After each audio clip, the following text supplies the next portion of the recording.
Chapter 2. The Bell. Beneath the roots, darkness surrounded them, not the darkness of night, not the darkness behind closed eyes, a deeper darkness, ancient, patient, endless. The green door closed behind them. The last glimpse of the forest vanished. Ivy stood perfectly still.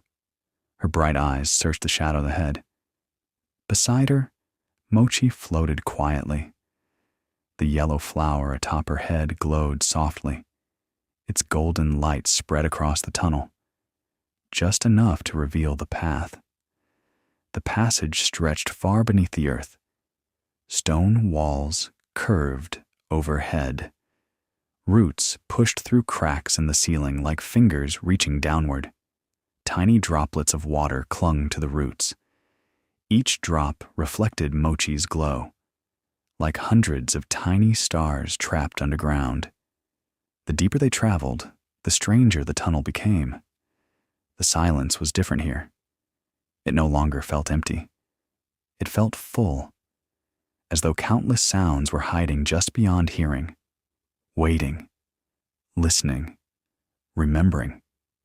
Then Ivy noticed something, small lights drifting through the darkness.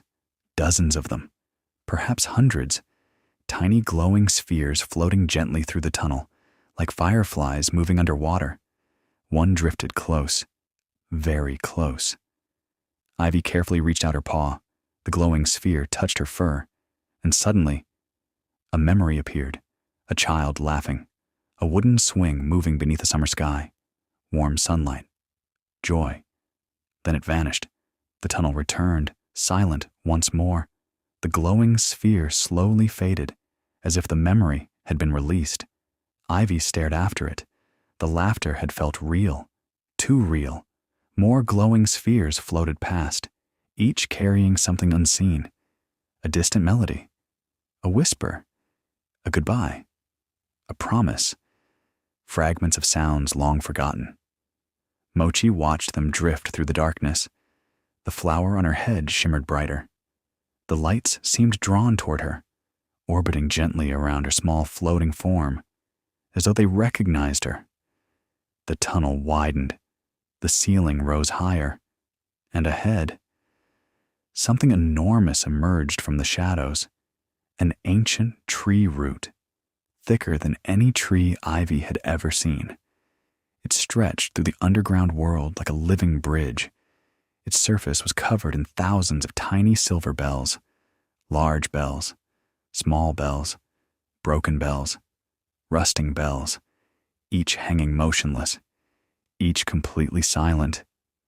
The sight stole even their thoughts.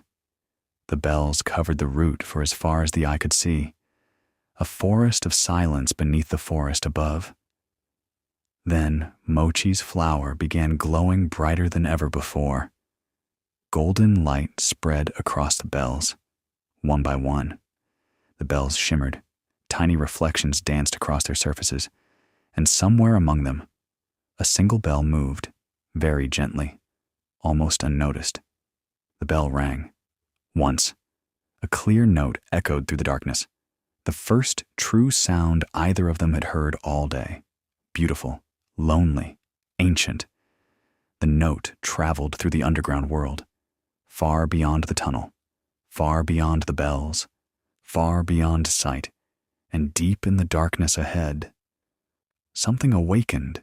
If you enjoyed this story, please subscribe and turn on the notification bell for more adventures, mysteries, and magical storytelling with Ivy and Mochi. Until next time.